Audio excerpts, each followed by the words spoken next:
예, 오늘 수업 시작해도 될 것 같습니다, 이제.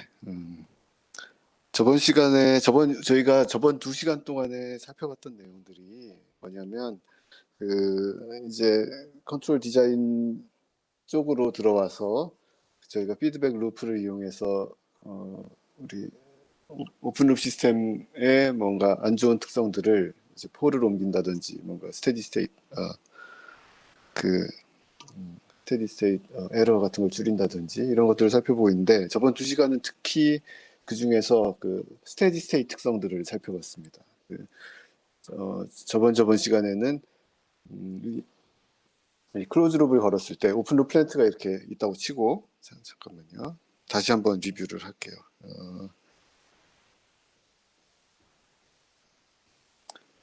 지금 2시간 동안 살펴보고 있는데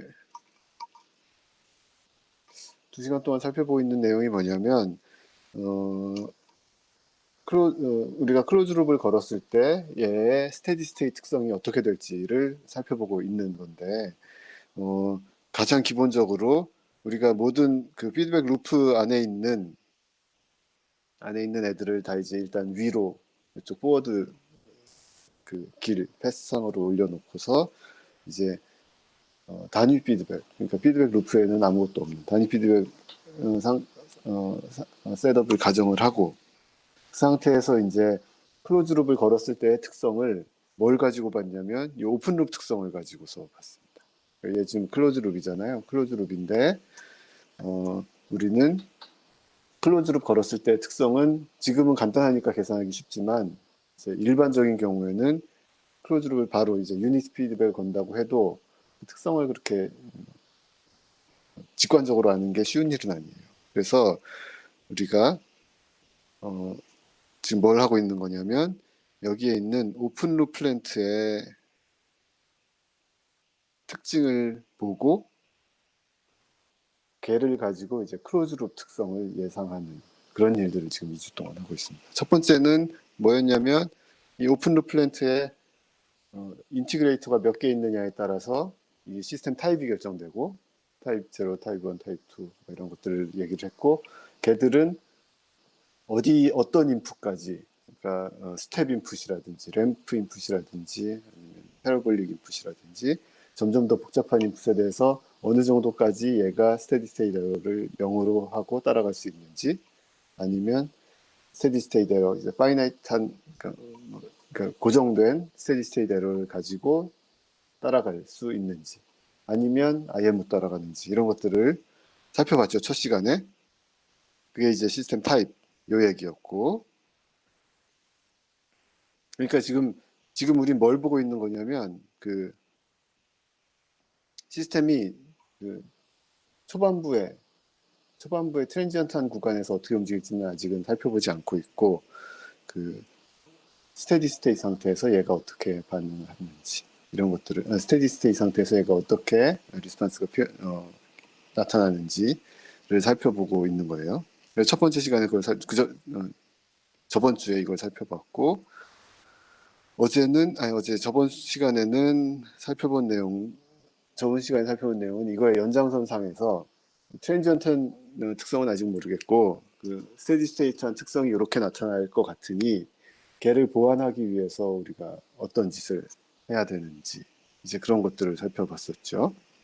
여기 보면 한 가지 플랜트를 놓고 예를 들어서 이런 플랜트를 놓고서 요런 애는 딱 보니까 피드백 걸어봤자 폴은 좋은 대로 가지만 지금은 폴에 관심 있는 것이 아니고 스테디 스테이트 에러가 있을 거라는 걸 예상할 수 있잖아요. 스텝 인풋에 대해서 이제 그 타입 제로 시스템이기 때문에 그래서 우리가 피드백을 걸었을 때의 DC 게인을 생각해보고 걔를 보상하기 위해서 앞에다가 어떤 스케일 팩터를 명령에다 곱해줘서 스테디 스테이트 에러를 이제 잡기 위한 이런 방법을 하나 살펴봤고 또 하나는 아예 직접적으로 적분기를 추가해가지고 뭔가 분기를 추가해서 사전 보상 같은 거 없이 그냥 바로 이거를 이제 스테디 스테이트 에러를 없앨 수 있는 그런 구조, 두 가지 구조를 일단 살펴봤습니다. 또 그런데 이제 둘 다 스테디 스테이트 에러 특성만 놓고 보면 둘 다 0이고 모델링이 정확하다고 하면 둘 다 0이고 미리 살펴봤던 거 여기 보면은 첫 번째 살펴봤던 거 1번, 2번 이렇게 봤는데 1번 같은 경우는 모델링 오차가 있다고 하면 그 오차만큼의 뭔가 그 모델링 오차만큼 뭐에 오차가 있느냐에 따라 다르지만 어떤 오차는 스테디 스테이트로 나타날 수도 있다는 것을 알 수가 있었고 두 번째 구조 같은 애는 모델링 오차와 관계없이 결국에는 뭔가 그 스테디 스테이트 에러를 항상 잡을 수 있는 구조였던 걸 볼 수가 있습니다. 이제 그 두 번째 구조가 이제 적분기를 포함한 구조였는데 이 구조를 보면 이제 우리가 이전 슬라이드 같은 데서 프로포셔널 컨트롤, 그 다음에 PD, 프로포셔널 데리버티브 컨트롤 그런 얘기 했었죠. 얘는 이제 프로포셔널 컨트롤이고 왜냐하면 내 출력 신호를 그냥 걔에다가 뭔가를 곱해서 썼으니까 프로포셔널 컨트롤. 그리고 미분 신호까지 갖다 썼으면 프로포셔널 데리버티브 뭐 이런 식으로 얘기를 했었고 그러면 당연히 이제 이 구조 같으면 우리가 인테그럴 컨트롤이라고 부르겠죠. 인테그럴. 그러니까 적분기가 그러니까 어떤 신호를 적분해서 걔를 이제 컨트롤 시그널을 쓴다는 얘기입니다. 거기다 이제 여기다가 뭔가 여기다가 프로포셔널 게인을 또 넣어서 뒤에다 이렇게 더해주면 그러면 이제 PI 컨트롤 이렇게 부를 수가 있겠죠. 프로포셔널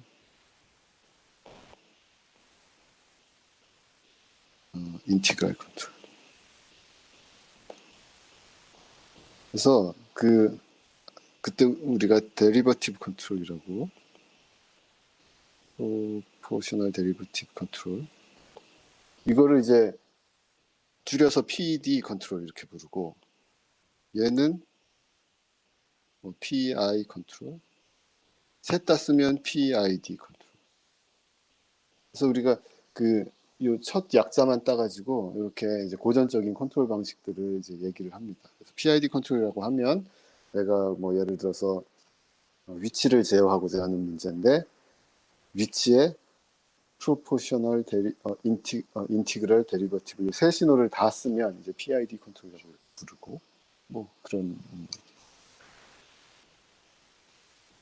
근데 이제 각각의 특성들에 대해서 우리가 좀 더 살펴볼 겁니다. 지금 I가 들어갔을 때 우리가 P에 대한 저번 시간에 살펴본 내용 중에 보면은 PD 컨트롤에 대해서 특성을 살펴봤죠. P는 뭐 플랜트마다 다르지만 뭔가 발산하는 애를 잡아주는 효과가 있었는데 데리버티브를 항을 넣었더니 그러니까 속도의 개인을 곱해서 뭔가를 또 넣었더니 진동이 많이 줄어들었고 뭐 그런 특성이 있었죠. 그다음에 또 지금 또 살펴본 것은 I를 넣었더니 뭔가 뭐죠? 스테디 스테이트 에러를 잡는 효과가 있었고 근데 대신 마지막 시간에 살펴봤던 것처럼 I를 넣어서 뭔가 쭉 더 게인을 키워봤더니 이제 반대로 그 진동이 더 많아지는 그런 효과가 있었습니다. 그래서 그런 것들을 이제 차차 살펴볼 것이고 그래서 저번 시간 두 번 해가지고 우리가 피드백 루프, 클로즈 룹의 특성 중에서 스테디 스테이트 특성들을 살펴본 거예요. 우리가 크게 어떤 시스템의 반응, 다이나믹 시스템의 특성을 볼 때 긴 시간 동안 기다려서 나중에 어떻게 되느냐 그런 DC 성분들을 관심 있는 어떤 스테디 스테이트 특성이 있고 초반부에 뭔가 어떻게 일어나는 트랜지언트 특성이 있는데 이제 그런 것들 중에 이제 한쪽을 살펴본 거였죠. 그러니까 스테디 스테이트 특성에 대해서. 그래서 이제 오늘은 이제 나머지 부분 사실은 스테디 스테이트 특성은 살펴보기가 굉장히 수월했고 이 S에 대한 효과들이 다 없어지는 그런 상태였어요. 그런 상황에서의 문제이기 때문에 어떻게 보면 좀 더 수월했다고 볼 수가 있고 오늘은 이제 트랜지언트한 특성들을 손을 보려면 이제 어떤 우선 그 전에 트랜지언트한 특성이 어떻게 나타날지를 예상을 해야 되고, 우리 뭐 오픈 루프렌트의 적분기 개수 보고서 스테디 스테이트 리스폰스를 예상했던 것처럼 여기도 마찬가지로 우리 오픈 루프렌트에 뭔가를 보고서 이제 얘가 클로즈 룹을 걸면 트랜지언트 리스폰스가 어떻게 되겠구나 생각을 해볼 수가 있어야 되겠습니다. 그리고 걔를 이제 바로 잡으려면 어떻게 해야 되는지 이제 이런 것들 얘기를 할 텐데, 그 저번 시간의 예제를 계속해서 좀 가지고 와 보면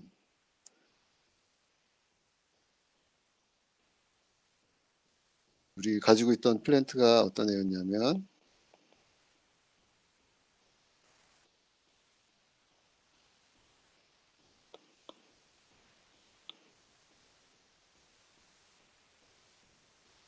이렇게 생긴 플랜트가 있었고, 얘를 피드백 게인을 가져와서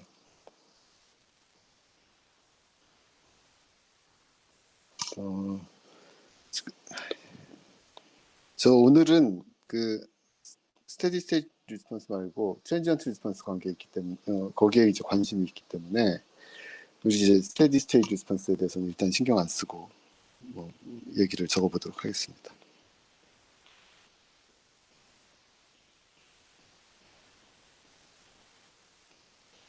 이제 레퍼런스가 들어가고 이제 출력이 나왔고,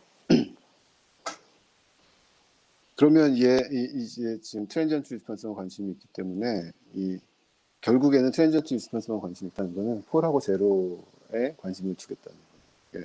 폴이 원점에서 얼마나 멀리 떨어져 있냐 이것들이 그거랑 관계가 있잖아요.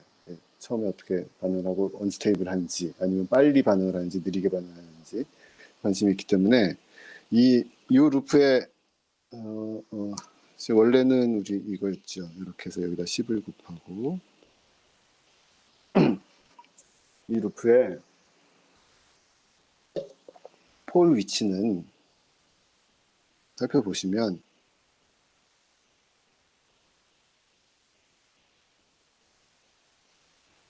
이 K라는 개인을 루프 위쪽으로 올린 거 이렇게 변형한 거하고 같습니다. 보면 얘는 클로즈 룹 리스폰스 생각해보면 이거 10이 아니고 K 더하기 1 있죠.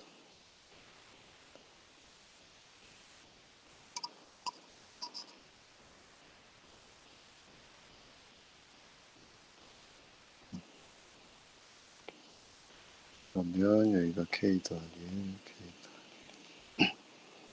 이쪽은 S 더하기 K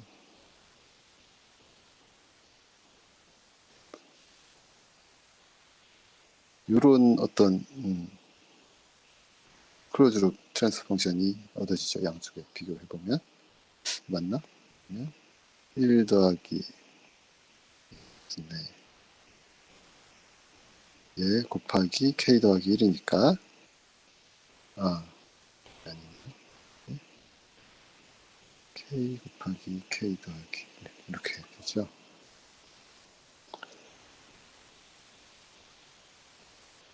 그래서 살펴보면 여기 보면 DC 개인은 다르지만 이제 폴의 위치는 이제 똑같다는 걸 알 수가 있죠. 그래서 이제 요 밑에 모양을 두고서 한번 살펴보겠습니다. 보면은 그때 우리가 살펴보기를 이 폴하고 제로의 위치를 찍어보면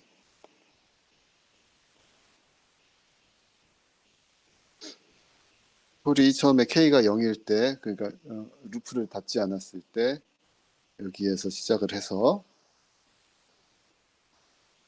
K를 점점 느리면 느릴수록 이쪽으로 이제 폴이 이동하는 걸 알 수가 있죠. 그리고 여기가 이쯤이 아마 K가 1일 때 마이너스 2에 떨어지고 마이너스 3은 K가 2일 때 이제 폴이 거기에 위치하게 되죠. 그리고 두 번째 구조였던 인티그럴 컨트롤 같은 경우에는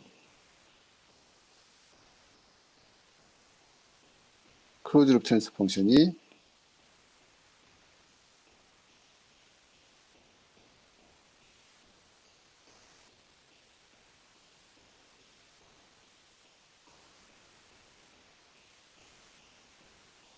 이렇게 얻어졌고, 폴의 위치는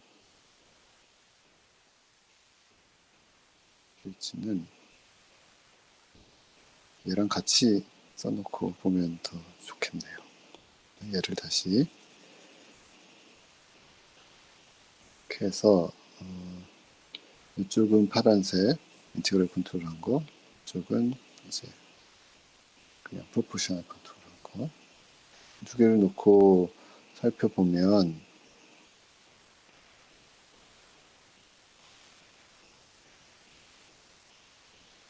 저번 시간에 했던 얘기입니다. 이거는 폴이 첫 번째 문제는 여기 있었고, 얘가 마이너스 1에 있었고, 빨간에는 이쪽으로 이제 K를 키울수록 이쪽으로 이동을 했고요. 자, 여기가 K가 0일 때, 저기 K가 0보다 클 때 그랬고, 파란에는 우리가 여기 인티그레이터를 하나 넣으면서 이 전체 시스템의 폴이 K가 0일 때 여기랑 여기랑 이렇게 두 개가 위치해 있다가 그때 이제 요 플랜트의 요 클로즈 룹 시스템의 폴을 조사해 봤더니 어떻게 나왔냐면 폴들이 이런 식으로 이동을 하고 여기가 마찬가지로 K가 0일 때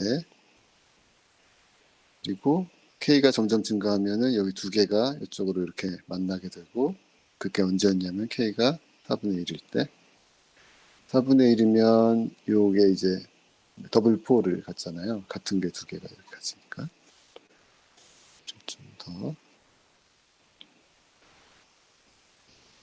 저기 K가 4분의 1일 때 그 다음에 K가 점점 커지면 여기 보면 K가 커지든지 작든지의 K가 뭐 4분의 1보다 커지면 요 두 폴의 실수 파트는 항상 마이너스 2분의 1이라는 거 알 수 있죠. 그래서 요 선상에서 움직이게 됩니다. 그래서 여기가 K가 4분의 1보다 크면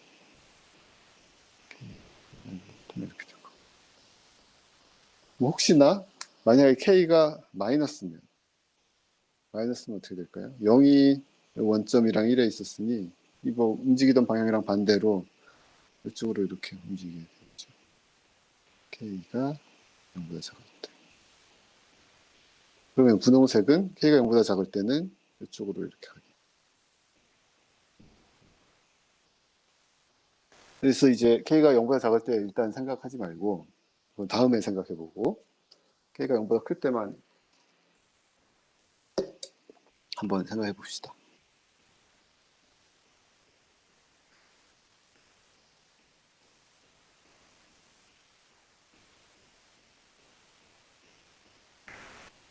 그래서 보면 이 분홍색 같은 애는 우리가 그때 마지막 부분에서 어떤 얘기를 했냐면 폴이 뭔가 멀어지니까 그 원점에서부터 폴이 멀어지니까 디스펜서가 굉장히 빠를 거다 생각을 했고 그리고 이 실수 축상에 폴이 계속 붙어 있으니까 이 분홍색 같은 애 첫 번째 1번이었고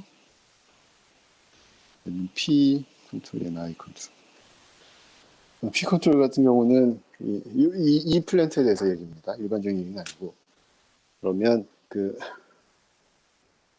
점점 그 반응 속도를 빨리 할 수가 있고 진동도 없는 상태에서 그렇게 할 수가 있었던 것이고 두 번째는 이제 스테디 스테이트 특성은 좀 더 바람직했는데 그랬지만 이제 K가 어느 정도 크면 그 예를 들어서 K가 어느 정도 이상이 되면 굉장히 커지게 되면 이 댐핑이 굉장히 안 좋은 특성을 이렇게 보였죠. 예를 들어서 제가 이렇게 지금 점선으로 그리고 있는 자리가 실수축하고 허수축을 이제 45도로 이렇게 나누는 자리라고 하면, 예를 들어서 폴이 요쯤에 놓이면, 지금 X를 치고 있는 요쯤에 놓이면 별표로 칠까요? 별표 있는 자리에 폴이 놓인다고 하면 댐핑이 적당한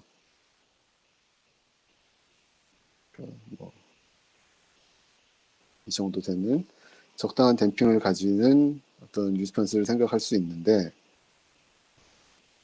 폴이 그거보다 이제 게인이 더 커져 버리게 되면은 커질수록 이제는 댐핑은 이제 안 좋아지는 그런 결과가 나오게 되고, 그리고 지금 이 별표 친 폴 같은 경우는 댐핑 특성은 좋은데 그 원점에서 거리가 얼마 안 돼가지고 그 반응 속도가 그렇게 좋지가 않아요. 반응 속도가 좋자면 뭔가 K를 더 키워서 원점에서 멀리 띄워야 되는데 반응 속도는 내가 이득을 보겠지만 댐핑은 안 좋은 그런 이제 특성이 나타나게 되죠. 그러니까 그 트랜지언트한 리스폰스만 생각을 해보면 두 개만 놓고 트랜지언트 리스폰스만 비교를 하자면 저 같으면 이게 더 좋겠네, 이 분홍색이 더 좋겠네 이렇게 생각을 할 수가 있습니다. 그래서 이 얘기는 저희가 얼마 전에 중간고사 전에도 살펴봤던 내용인데, 걔를 가지고 걔를 좀 더 확장을 해서 살펴보려고 하는데, 그러면 폴이 지금 이 분홍색 자리에도 있고 파란색 자리에도 있고 막 그런데, 폴이 그럼 도대체 어디 있는 게 좋은지를 생각을 해보려고 하는 거예요. 우선은 한번 생각해 보세요. 어디 있는 게 좋을지. 지금 우리 얘기를 보면 원점에 너무 가까우면 좀 안 좋은 것 같고, 밴드위스가 작으니까. 그리고 허수축에 너무 붙어도 안 좋은 것 같고. 그렇죠. 그러면 뭐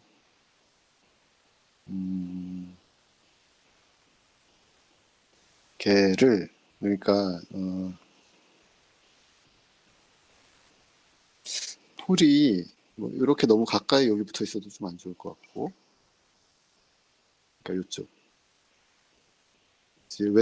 오른쪽은 아예 스테이블 하지조차 않으니까 생각 안 하고요. 왼쪽만 생각을 해보면 여기 좀 안 좋은 것 같고, 이 자리는. 그리고 얘하고 그 허수축하고 너무 가까우면, 예를 들어서 줄을 이렇게 그어서 짝짝이로 그렸네. 허수축하고 이렇게 줄을 그려서 너무 허수축하고 가까우면 아이씨 또 안 좋겠네 이렇게 생각할 수 있어요. 그래서 얘를 좀 더 대충 제 이제 말로만 이렇게 얘기할 게 아니라 좀 체계적으로 얘기를 하고자 이 7번 슬라이드를 제가 열어봤습니다. 여기에 김동환 교수님이 만들어 놓으신 타임 도메인 퍼포먼스 컨트롤 시스템 7번 슬라이드 제가 열어봤더니 어떤 내용이 있냐면, 한참 넘겨보세요. 여기 보면 우리 한번 살펴봤던 내용인데요. 보다가 말았는데 1차 시스템의 응답 얘기 있었고, 그 1차 시스템의 DC 게인이라든지 뭐 이런 것들 얘기가 있었고, 2차 시스템의 응답 댐핑과 뭐 내추럴 프리퀀시를 가지고서 댐핑이 어떨 때 이 오버슛이 어떻게 나타나고 이런 거 살펴봤었고요. 근데 얘를 좀 더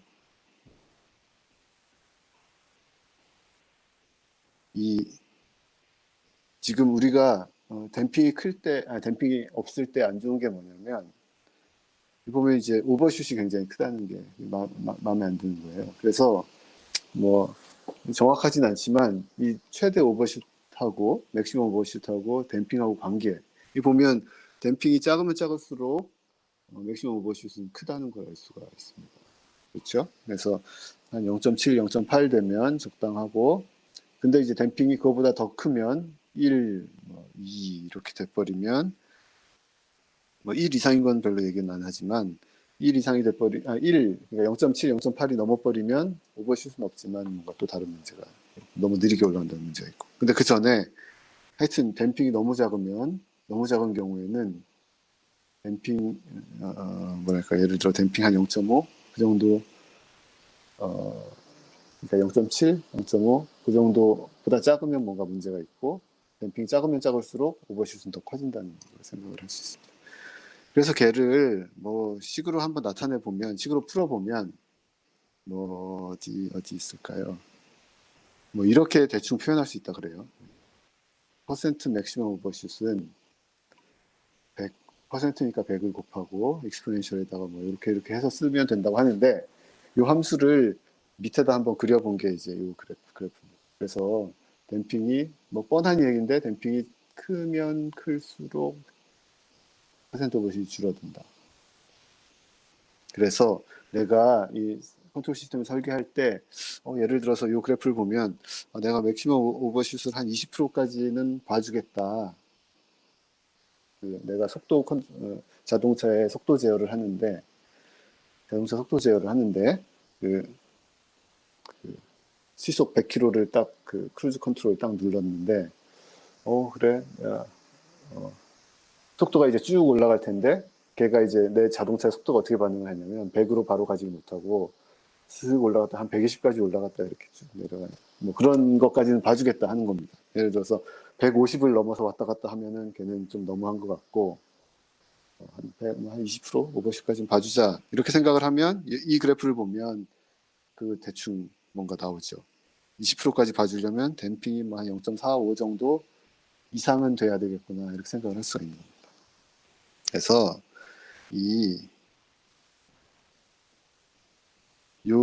지금 요 식이 정확한 식은 아니고 근사식일 텐데, 정확한 식인가 이거는?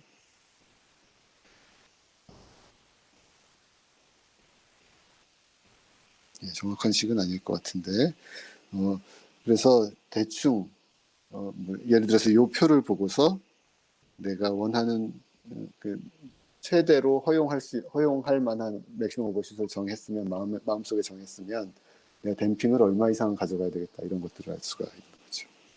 그래서 그 조건이 바로 아까 얘기한 요 조건이 됩니다. 요 밖에는 있으면 안 되는 거예요. 여기는 안 돼.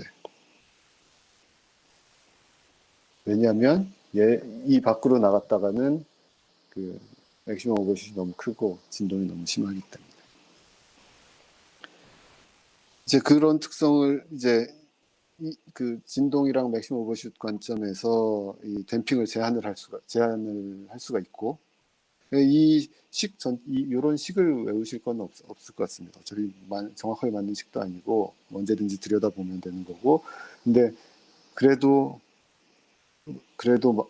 머릿속에 알고 있어야 하는 것은 댐핑이 크면 클수록 오버슛은 줄어든다라는 것 정도는 알고 계시면 좋을 것 같고, 그리고 또 타임 리스폰스, 초기에 트랜지언트 리스폰스를 살펴볼 때 이제 진동하는 거 말고 또 하나, 이 진동 특성만 가지고 살펴보자면 그냥 무조건 댐핑을 키우면 되는 거잖아요.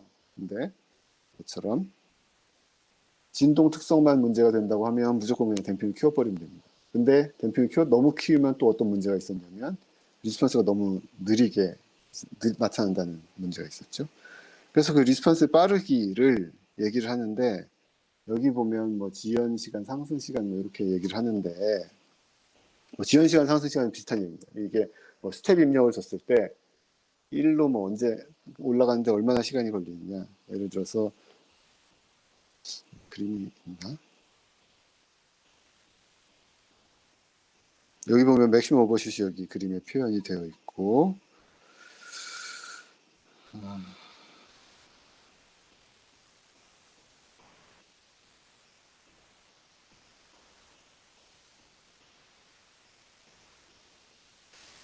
상승 시간만 표현이 안 되어 있네요. 여기 보면 설명이 되어 있을 것 같은데, 상승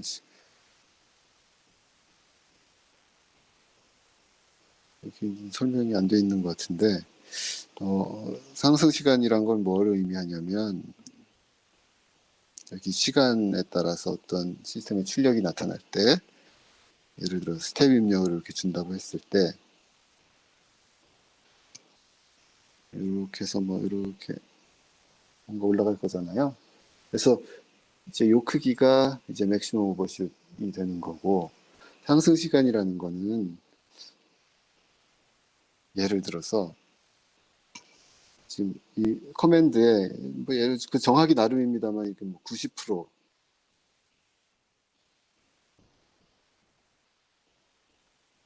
여기가 이제 Y 커맨드고 이 자리가 이제 90%고 커맨드에 이 자리가 예를 들어 10%다. 그러면 이 10%에서 90%까지 올라가는 시간, 이 시간을 이제 상승 시간, 라이즈 타임이라고 이렇게 불러요. 근데 왜 하필 10% 90% 이거를 자르냐? 어떤 시스템은 이 90%를 넘어가지가 않고, 그러니까 이 Y 커맨드까지 올라가는 시간을 구하자, 상승 시간이라고 정의를 해버리면, 어떤 시스템은 댐핑이 커서 끝에 도달을 안 하고 어심토틱하게만 이렇게 접근을 하는 이런 시스템도 있거든요. 이런 애는 만약에 0부터 이 Y 커맨드까지 올라가는 시간을 상승 시간이라고 정의해버리면, 그러면 이제 무한히 긴 시간 동안이라고 답을 해야 되는 거죠. 그러니까 이제 그런 걸 막기 위해서 이제 Y 커맨드까지 못 따라가는 애도 있으니, 예를 들어서 90%에서 10% 사이 올라가는 이 시간을 정의하면 라이즈 타임이라고 이렇게 부르는 거죠. 뭐 이거나 뭐 딜레이 타임이나 뭐 그런 같은 의미로 받아들일 수 있는데요. 이거는 뭐 어떻게 정의하느냐, 그냥 정의하는 사람 나름입니다. 어떤 책에는 뭐 10에서 90%라고 돼 있고, 어떤 책에는 뭐 20%에서 80%, 어떤 책에는 뭐 5%에서 95%뭐 다 다른데, 근데 중요한 건 뭐냐면 여기는 이제 어떤 몇 프로에서 몇 프로 올라가는 시간인지는 얘기는 안 되어 있지만, 여기 보면 여기 있네요. 요 TR이 뭔가 이 첫 번째 있는 식, 이제 첫 번째 있는 식은 이제 이 실제 라이즈 타임을 그 1차 제타의 1차까지로 근사화해내고, 오른쪽은 이제 좀 더 제타의 2차까지 근사화해내고, 근데 제타의 그 특징, 제타의 그 디펜드 그 제타의 그 관련성을, 연관성을 아예 그냥 제거해버리고자 하면 그냥 라이즈 타임은 오메가 n 그 내추럴 프리퀀시에 반비례한다 이렇게 생각을 할 수가 있습니다. 뭐 어차피 정확한 식도 아니고 하기 때문에. 그래서 내가 컨트롤 시스템의 리스판스가 얼마보다 빨리 이제 그 라이즈 타임을 얼마 뭐 예를 들어 TR 그 크리티컬 TR 이하로 내 컨트롤 시스템을 설계하고 싶으면, 그러면 걔를 만족시키기 위해서는 폴의 내추럴 프리퀀시를 얼마 이상으로 키우면 되는 거죠. 그렇죠. 그러니까 내추럴 프리퀀시가 너무 작으면, 내추럴 프리퀀시 다시 얘기하면 원점부터 폴까지의 거리가 너무 작으면 이 첫 번째 식에서 보시듯이 라이즈 타임이 너무 길어진다는 걸 알 수가 있죠. 그러면 그게 이제 우리가 여기가 안 된다고 얘기했던 그 이유가 되는 거죠. 그렇죠? 그러니까 원점에 너무 가까우면 라이즈 타임이 너무 길어진다. 그리고 또 하나 이 슬라이드에 보면 지금 라이즈 타임, 맥시멈 오버슛 얘기했고, 라이즈 타임 얘기했고, 뭐 여기 이제 뭐 딜레이 타임이라고 되어 있는데, 뭐 보면 뭐 모양 비슷하죠. 그 내추럴 프리퀀시 반비례한다는 거 비슷하고, 그 다음에 이제 또 라이즈 타임이랑 조금은 다른 얘기인데, 빨리 올라갔다고 좋은 건 또 아니잖아요. 빨리 올라갔는데 올라가서 계속 흔들흔들하고 있으면, 예를 들어서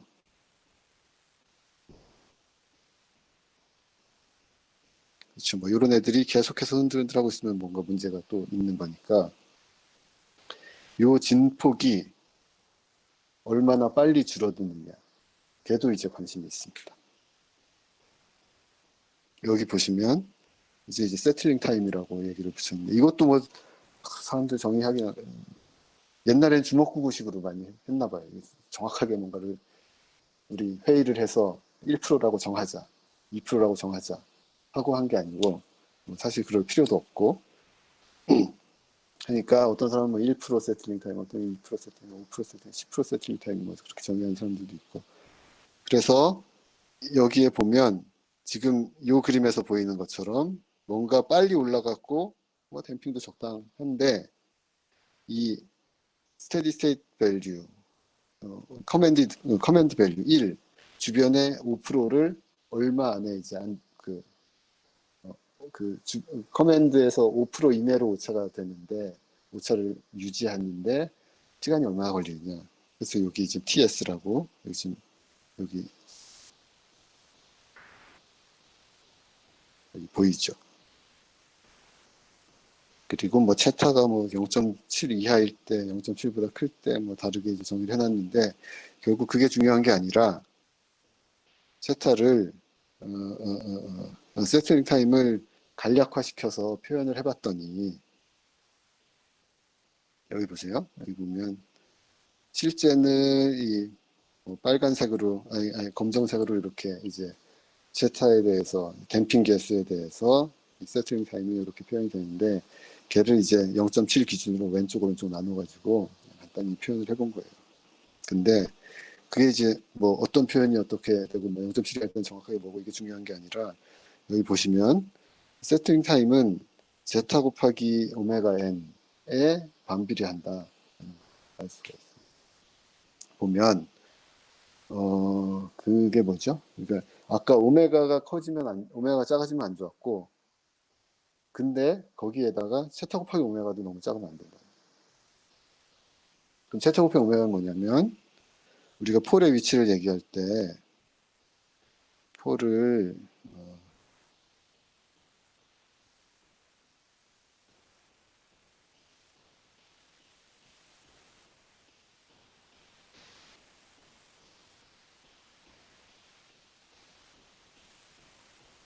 여기 허수와 이제 복수평면상에 폴을 이렇게 두 개를 표시를 하면 이 거리가 오메가 n이었고 그렇죠? 얘가 이제 오메가 n 내추럴 프리퀀시였고 그리고 이 폴의 위치를 댐핑 계수 제타랑 가지고 설명을 해보면 얘는 이 자리는 제타 곱하기 오메가 n 이렇게 표시가 됐고 이 자리는 오메가 n 곱하기 1 마이너스 이렇게 표시를 했었습니다.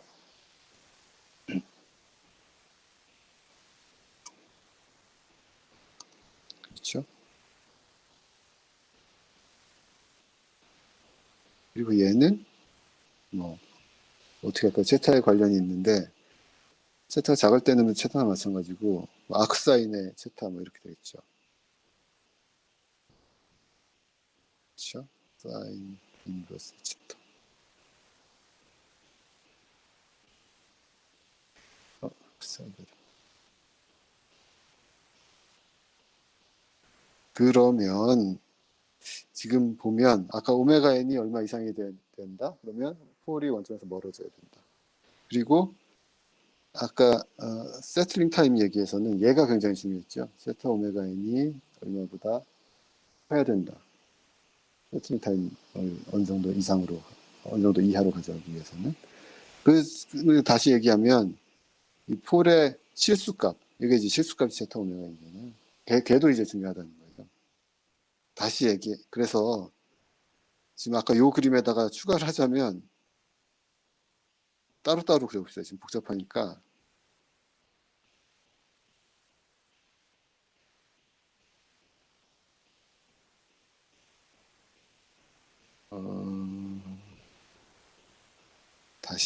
다시 그려볼게요. 좀 나름 중요한 그림이라 좀 열심히 그려보겠습니다. 이렇게 됐고 여기가 실수축이었고 허수축이었고 그래서 처음에 뭐였죠? 라이즈 타임을 그러니까 시스템이 빨리 올라가게 하기 위해서 얼마 밖에 폴이 놓이기를 바랬었고, 됐죠? 그리고 그 다음에는 맥시멈 오버슛이 얼마 이하여야 되니까, 오버슛이 너무 크면 안 좋으니까 여기다 더해가지고 어떤 댐핑에 의해서 생기는 제한 조건이 있었고요.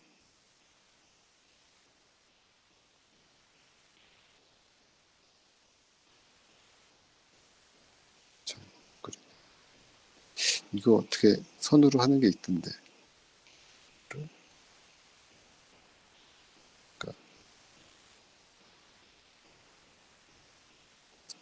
그랬습니다.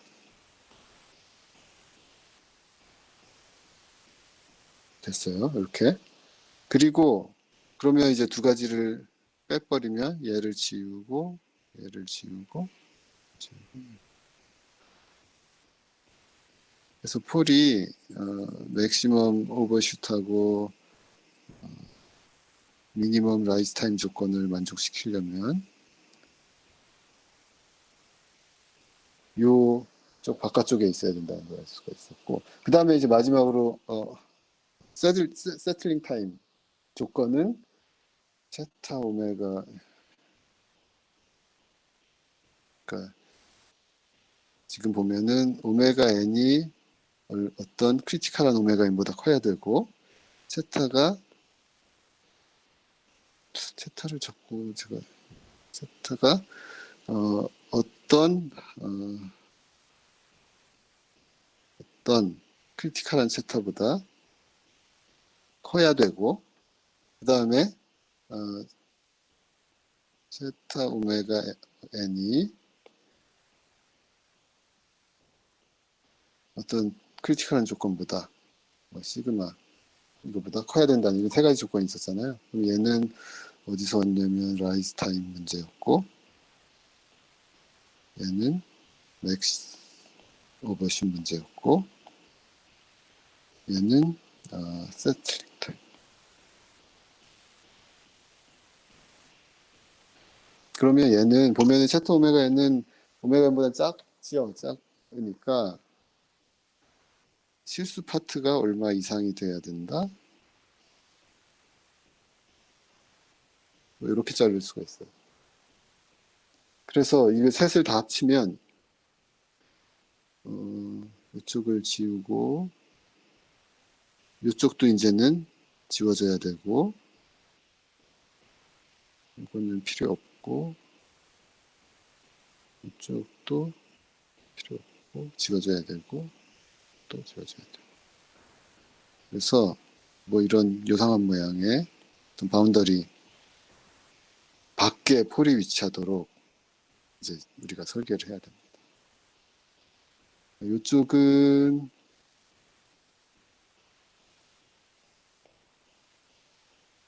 이쪽은 괜찮고,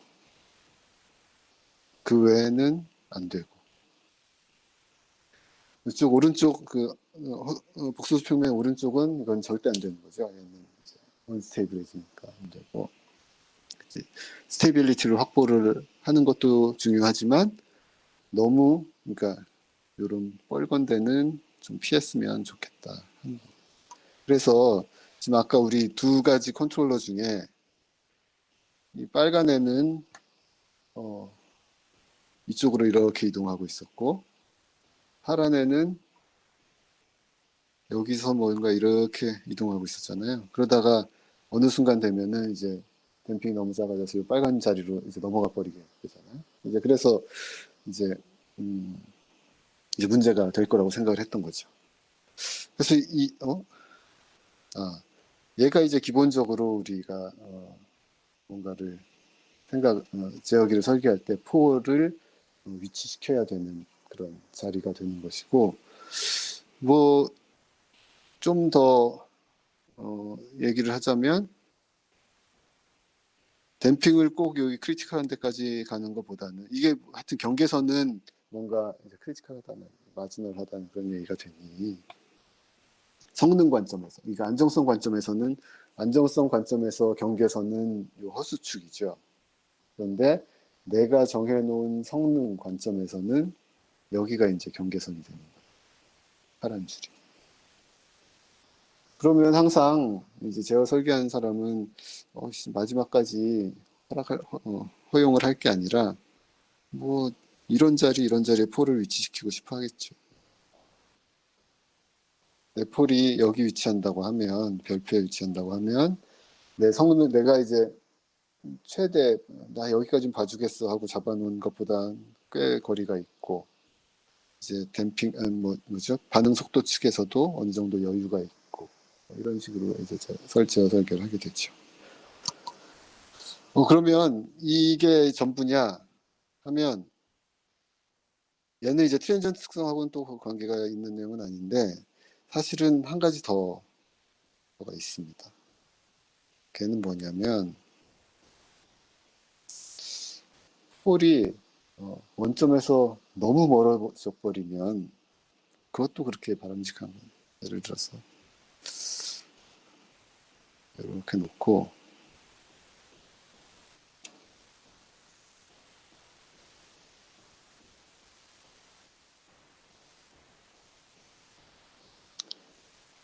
이 밖으로 나가버리면 또 좀 생각지도 못했던 문제들이 약간 나타나게 됩니다. 그 생각지도 못했던 문제는 뭐냐면, 생각지도 못한 건 아니고요. 우리가 지금까지는 생각 안 했던 문제인데,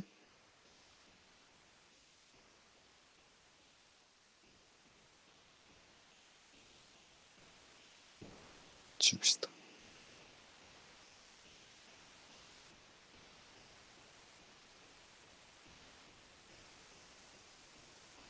그 앞으로 우리 수업 남은 기간 동안에 하는 일들이 이런 거예요. 다 그림 그려가면서 이제 아까 그 슬라이드에 있는 수식들 제가 막 그냥 넘어갔죠. 어차피 중요한 것도 아니고 대충 근사한 거고 이러기 때문에, 근사화한 거고 하기 때문에 뭐 중요하게 수식을 이제 다룰 일은 별로 없을 것 같고, 다 이렇게 그림을 그려놓고서 이제 개념적인 얘기들을 주로 이제 할 거예요. 보면 어디까지 얘기하다 말았냐면, 아까 그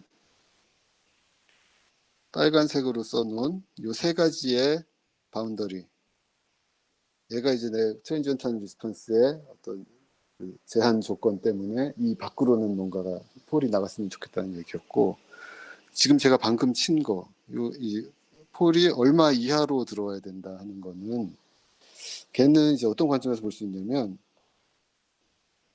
이거 한번 이쪽으로 돌아와서 한번 생각해 보겠습니다. 일단 이 두 번째 컨트롤러 파란 애 같은 경우는 폴이 이렇게 올라가서 이제 이쪽 반경 이쪽을 건너가기 전에 이미 여기 댐핑선에서 이제 문제가 생겼기 때문에 걔를 이제 살펴보려는 게 아니고, 첫 번째 거예요. 얘는 폴이 어떻게 이동하냐면 계속 이렇게 내가 K를 키우면 키울수록 원점에서 멀리 이렇게 이동을 하게 됩니다.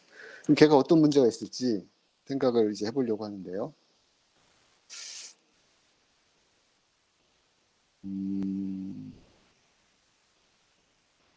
보면 지금까지 저희가 봤던 얘기에서는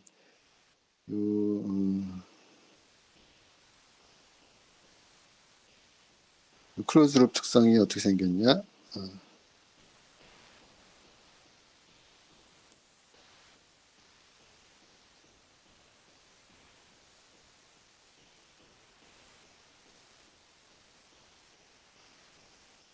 이렇게 됐는데요. 잠깐만, 이거 그릴 게 아니고.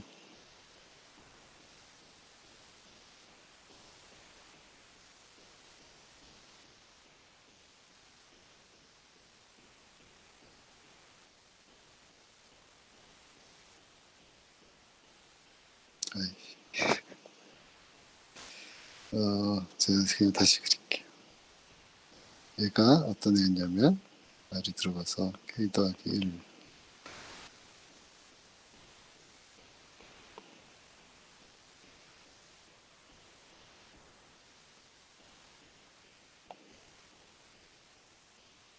지금 이거 어떤 플랜트였냐면, 자동차고 어떤 공기 저항이 작용하는 자동차에 얘가 입력이었고 얘가 출력이었는데 출력은 뭐였냐면 y는 속도였고 자동차의 속도 그랬죠. 얘는 뭐냐면 이건 뭐라고 할까요? 그냥 결국에는 추력인데 그 프로스인데 그러니까 그 엔진에 내가 가속 페달을 밟아서 엔진이 내는 연료를 집어넣어서 엔진이 내는 힘인 거죠. 그런데 내가 K를 이제 엔진이 내는 힘을 내가 한번 생각을 해볼게요. U는 어떻게 계산이 됐냐면 어, K 더하기 1에다가 내가 명령 V라고 씁시다. 좀 더 와닿게. 여기가 속도고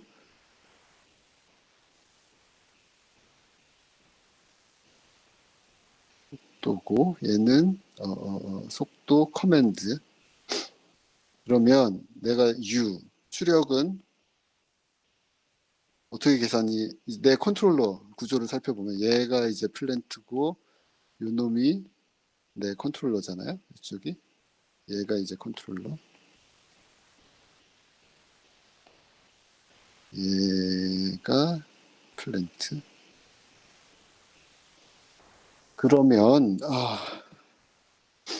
그러면 내가 이제 그 U를 한번 U가 어떻게 계산이 되냐면 V 커맨드에다가 K 더하기를 곱하고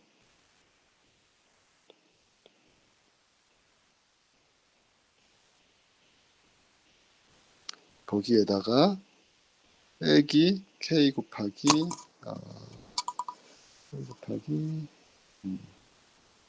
K 곱하기 V 이렇게 됐죠.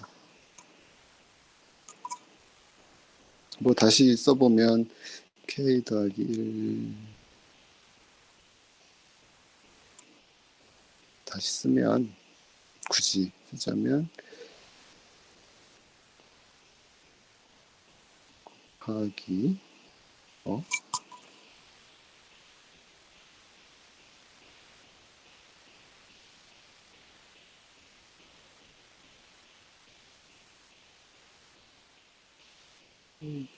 이게 아닌가? V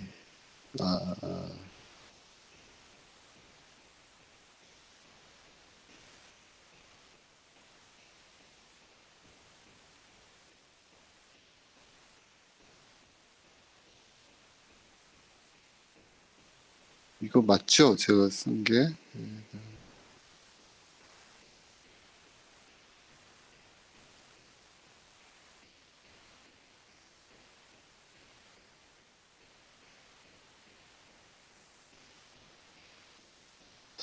갑자기 헷갈리지. 뭐 일단 그냥 뭐 여기서 봅시다. 여기서 보면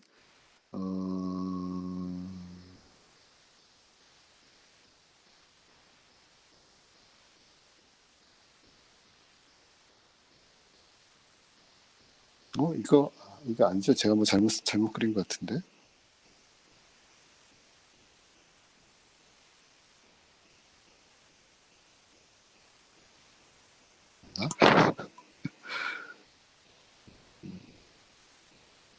이게 제가 지금 이 두 개를 똑같지 않은 걸 썼는데 왜 똑같지 않은 걸 썼지? 아, 아,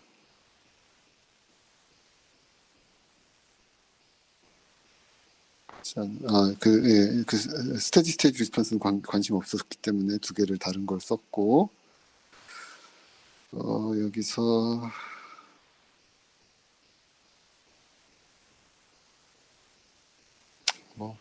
이렇게 봅시다. 그러면 여기서 K 곱하기 V 얘를 이렇게 그냥 써볼게요. 제가 뭘 잘못 썼나?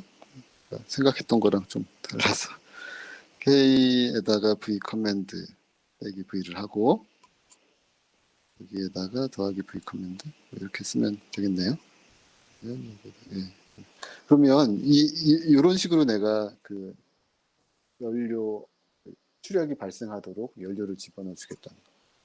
근데 그래가지고 뭐 K가 뭐 1이면 내가 속도 커맨드가 100이었고 내가 90이면 그럼 여기 100 해서 이제 K가 1인 경우 1이라면 뭐 10, U는 20이라는 게 계산이 되겠죠. 1이면 10 더하기 10해서 20. K가 10이면 지금 내 속도 이 커맨드가 이렇고 지금 현재 속도가 이렇다고 하면 10 곱하기 10 100 110 U는 110. 그러면 K가 1일 때는 폴이 여기 근처에 어디 있을 것이고 K가 10이면 여기 어디로 나왔을 것이고 그러면 K가 더 커졌어. 그럼 밖으로 나왔겠죠. K가 100. 그럼 K가 100이면 U는 1010. 뭐 이렇게 계산이 되잖아요.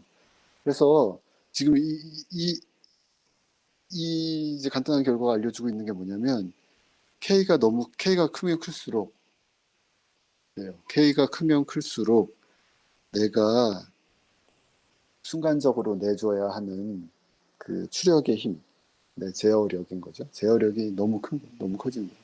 근데 보통 자동차가 어때? 자동차건 뭐건 모든 제어 시스템이 어때?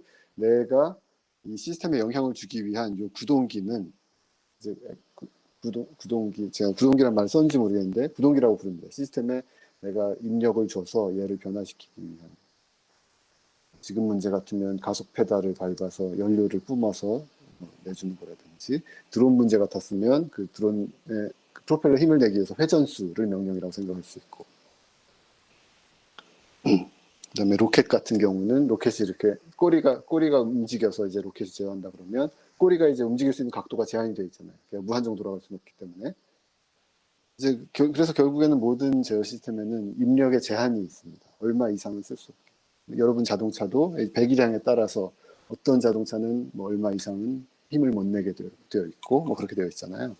그런데 만약에 우리가 개인을 너무 많이 써서 폴을 원점에서 너무 많이 가져가 버렸다. 너무 많이 끌고 갔다. 그러면 지금 보는 것처럼 개인을 작게 썼을 때는 이런 작은 힘 가지고, 그러니까 같은 상황에서 작은 힘을 만들어서 뭔가를 꾸려갔는데, 제 개인을 너무 크게 쓰면 순간적으로 굉장히 큰 뭔가를 만들어내야 된다. 그런 이제 그런 걸 관찰할 수 있죠. 왜 순간적으로 많은 걸 끌어내야 되냐면, 개인이 크면 클로즈 룹 리스폰스가 빨라져서 굉장히 라이즈 타임이라든지 이런 것도 굉장히 빨리 뭔가를 만들려고 하기 때문에 뭐 자동차를 빨리 가속을 시키려면 어떻게 해야 되겠어요? 그냥 맥스 최대로 가속 페달을 밟아서 연료를 있는 대로 다 써서 해야 될 거잖아요. 그렇게 하다가 어느 정도 개인이 너무 크면 그 제한을 아예 넘어가서 아예 만들어낼 수 있는 힘의 범위를 넘어가 버린다. 그래서 실제로는 컨트롤 명령을 냈지만 실제 시스템은 반응을 할 수 없는 그런 상황에 이제 맞닥뜨리게 됩니다. 그래서 그게 이제 개인이 너무 커서 폴이 너무 저쪽으로 멀리 갔을 때 발생하는 상황인 거예요. 이제 첫 번째 그런 단점이 하나 있을 수가 있고, 또 하나는 굉장히 중요한 얘기인데, 첫 번째 첫 번째는 뭐였냐면 제어력이 너무 크게 발생할 수 있다. 또 하나는 여기 보면 이제 똑같은 모양에서 살펴볼 수가 있는데 특히 관심 있는 게 이 자리인데요. V 커맨드는 내가 이제 버튼을 눌러서 지정한 속도니까 그냥 뭐 고정값이든 내 명령이니까 내가 정확하게 알고 있는 값인 거고. 근데 이제 V가 있잖아요. V 커맨드하고 V를 가지고서 내가 컨트롤 명령을 계산하는데, U를 계산하는데, 계산되는 걸 보니까 이 차이에다가 이제 V 커맨드는 아는 거고, 얘를 다시 써보면 U는 K 더하기 1 한번 위에 있네요. 여기로 다시 가보면 이 자리를 살펴보면 첫 번째 텀은 내가 아는 거고, 두 번째 텀이 이제 내가 어떻게 아냐면 이 V라는 걸 계측해서 아는 거잖아요. 그렇죠? 그러면 만약에 이 V를 속도를 계측했는데 속도가 굉장히 노이즈가 많이 껴있더라. 그럼 뭐 그런 경우 많죠. 항상 노이즈는 있고 노이즈가 얼마나 있느냐, 노이즈 레벨이 얼마나 되느냐가 뭐 그 센서 값이고 뭐 이런 이제 상황이 되는데, 이 보면 이 첫 번째 네모 박스는 정확하게 아는 값이라서 내가 계산을 하는데 문제가 없는데, 여기 이제 속도가 예를 들어서 속도가 1밖에 안 되는데, 속도가 뭐 예를 들어서 이 정도 사이에서 속도가 움직였다고 합시다. 실제 속도가. 근데 이제 센서로 계측을 해봤더니 노이즈가 많이 껴있어서 이렇게 계측이 됐더라 하면, 지금 내가 컨트롤 포스를 어떻게 계산하냐면 이 계측된 값에다가 K라는 개인을 곱해서 계산을 하잖아요. 그러면 K라는 개인이 굉장히 크다고 하면 이 노이즈도 같이 이렇게 막 증폭이 굉장히 심하게 되겠죠. 그래서 얘는 V고, 분홍색은 굉장히 노이즈가 같이 증폭된 KV가 되고, 그래서 결국엔 이 노이즈가 같이 증폭된 애가 내 컨트롤 커맨드로 들어가게 되니까, 노이즈가 많이 낀 시그널을 게인을 크게 곱해서 컨트롤러를 쓴다고 하면 내 가속 페달을 이렇게 밟아야 된다는 거죠. 그러니까 흔들흔들.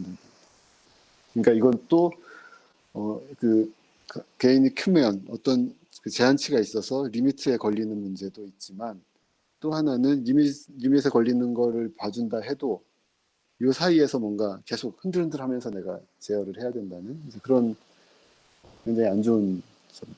여러분들이 이렇게 한다고 생각해 보세요. 자동차를 운전을 하는데 크루즈 컨트롤을 걸었더니 센서가 굉장히 안 좋아서 노이즈 낀 속도 시그널이 들어와서 게인 큰 걸 곱해서 가속 페달을 지가 저절로 밟았다 폈다 막 그러면 굉장히 기분이 안 좋을 거잖아요. 그러니까 그런 문제들이 이제 게인이 크고 폴이 어느 영역 밖으로 너무 멀리 나갔을 때 이제 생기는 그런 문제들이 됩니다. 그래서 오늘은 이 정도에서 마무리를 했으면 좋겠는데요. 별 쓴 내용이 없네요. 오늘 뭐 살펴봤냐면, 오늘부터는 이제 저번에 살펴봤던 스테디 스테이트 특성 말고 트랜지언트한 특성을 살펴볼 것이고, 그 중에서 이제 간단한 예제에 대해서 폴이 어떻게 트랜지언트한 상황에서 폴이 어떻게 이동을 해서 트랜지언트한 특성이 바뀌게 될지를 살펴봤고, 그다음에 좀 더 이제 일반적인 얘기로서 라이즈 타임, 맥시멈 오버슛, 그다음에 세틀링 타임 이런 것들을 이제 설계자가 정해줬을 때 그걸 만족하기 위해서 폴을 어디에 위치시켜야 하는지, 그러니까 바람직한 이제 폴의 위치라고 볼 수 있는 거죠. 바람직한 폴의 위치를 쭉 살펴봤더니 뭐 이런 자리 안에 있으면 좋을 것 같고, 저 같으면 뭐 이런 자리로 그 중간쯤에 이렇게 위치를 시키려고 할 것 같습니다. 그래서 이제 이제 앞으로 할 내용들은 이제 폴을 이런 데로 보내려고 할 거고, 이제 그러려면 어떻게 보낼 건지 이제 남은 내용들이 되겠습니다. 그래서 오늘 이 정도에서 마쳤으면 좋겠고, 혹시 질문하실 내용 있으시면 질문 좀 하셔도 시간이 될 것 같습니다. 아니면 질문 없으신 분들은 주말이니까, 주말인데 조심해서 노세요. 지금 너무 밖에 그렇게 아직 환자들이 이 코로나19가 완전하게 잡힌 건 아니기 때문에 조심하시기 바랍니다. 혹시 질문 있으시면 해주시고요. 세틀링 타임 저 슬라이드요. 이렇게 돼 있네요. 이렇게 돼 있는데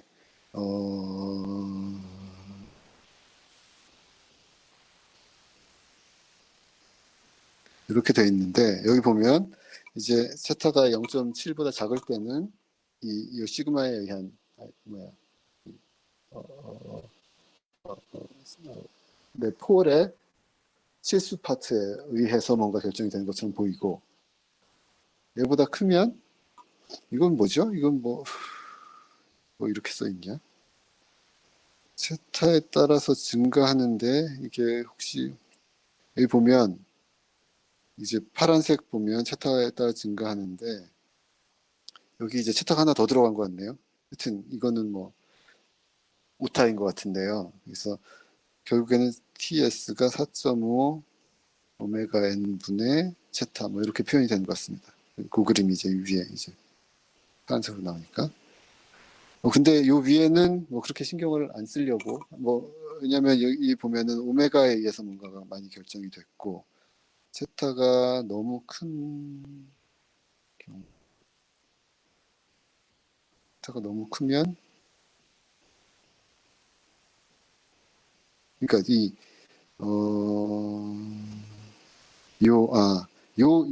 마지막 요 모양 있잖아요. 요 모양을 생각해 보면 지금 제타가 너무 크면 또 안 좋다는 얘기잖아요. 지금 여기 제타가 두 번 곱해져 있는데 두 번 곱해진 게, 두 번 곱해진 게 아니구나. 여기 보면 지금 얘가 쓰고 있는 게 뭐냐면 TS가 4.5 제타 나누기 오메가 n 이고 그게 언제냐면 제타가 0.71 이상일 때 요거를 썼는데 이제 쉼표가 여기 빠져가 중간에 빠져서 이렇게 보이는데요. 그래서 보면 이거 보면 세타가 너무 커도 안 좋다는 얘기잖아요. 세타가 너무 커도 안 좋다는 얘기. 그래서 제가 여기다 요거 하나를 더 추가시킬 수도 있겠네요. 여기에 요 사이는 좀 피했으면 좋겠다. 여기 이렇게 표시된 자리는 피할 수 있으면 피하고 못 피하면 아까 보면 폴 하나짜리는 그러니까 실수축에 놓을 수밖에 없는 경우들도 있거든요. 그래서 놓을 수밖에 없는 경우는 뭐 나야지 어쩔 수 없죠. 그래서 그럴 때는 이제 이 실수축에 있는 걸 피할 수 있으면 좀 위로 이쪽으로 올리면 좋고 그래서 제가 별표를 쳐놓은 이제 중간쯤 이렇게 쳐놓은 게 이제 아마 그런 게 이제 제가 익숙해서 이렇게 친 것 같은데 이 너무 너무 실수축에 가까우면 뭐 이런 문제 때문에 안 좋을 수는 있다 이렇게 생각을 하시면 좋을 것 같습니다. 그렇지만 이건 만족 못하는 경우도 굉장히 많아요. 아까 실수에 폴을 둘 수밖에 없는 경우들이 많기 때문에 그거 질문하려고 그러신 거 아니에요? 더 보여달라고 해서 두 번째 아닌가? 혹시 더 이어서 질문 있으시면 폴에 위치한 원점을 기준으로 한 원이 왜 생기냐면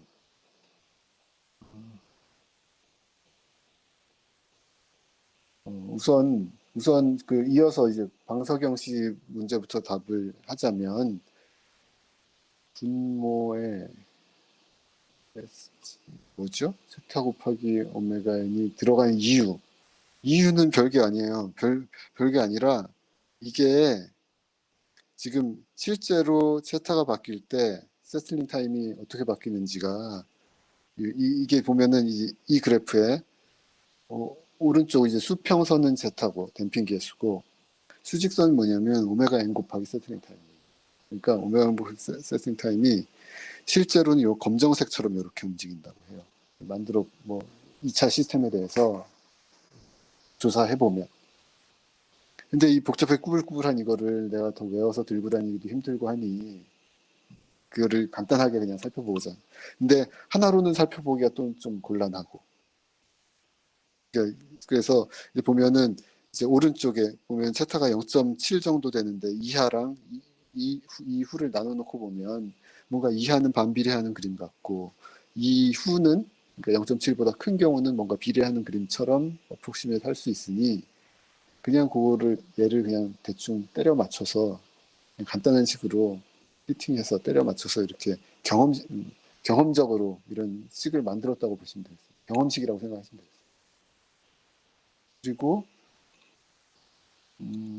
예, 경험식이라 언제든지 여러분들이 뭐 찾아보고 조사를 하셔야 되고 이 표현들은 또 제가 말씀드린 것처럼 책마다 다르게 또 다 써 있고 이래가지고 이제 그래도 다 외울 필요는 없지만 이해를 하셨으면 싶은 것은 이제 이런 분모에 들어가는 이 실수 파트, 폴의 실수 파트가 어느 정도 이상이어야 되는구나. 그거는 폴의 내추럴 프리퀀시가 어느 정도 이상이 돼야 되는구나. 세타가 너무 크면 안 좋구나. 그 정도만 이해를 하시면 좋을 것 같습니다. 여기도 보면 제타가 너무 작은 문제가 있네. 그래서 이제 그 배정호 씨 배정호 씨 질문에 답을 하자면, 이 책은 이 위에 분자의 제타의 리니어한 텀까지를 이제 집어넣는데, 사람들이 많이 표시를 하기를 리니어 텀을 빼버리고 그냥 상수 나누기 오메가 n에 비례하더라, 라이즈 타임이. 그렇게들 이제 많이들 이해를 하거든요. 그러니까 이 라이즈 타임을 얼마 이하로 가져가기 위해서는 오메가 n, 내추럴 프리퀀시가 얼마 이상이 되어야 된다 하는 그런 조건을 생각할 수 있습니다. 그게 바로 요거죠. 라이즈 타임 때문에 오메가 n이 얼마 이상이 돼야 되는 거고, 그 점이 이제 요런 데였으니까 이 원 밖에다가 내가 포를 위치시키려고. 예.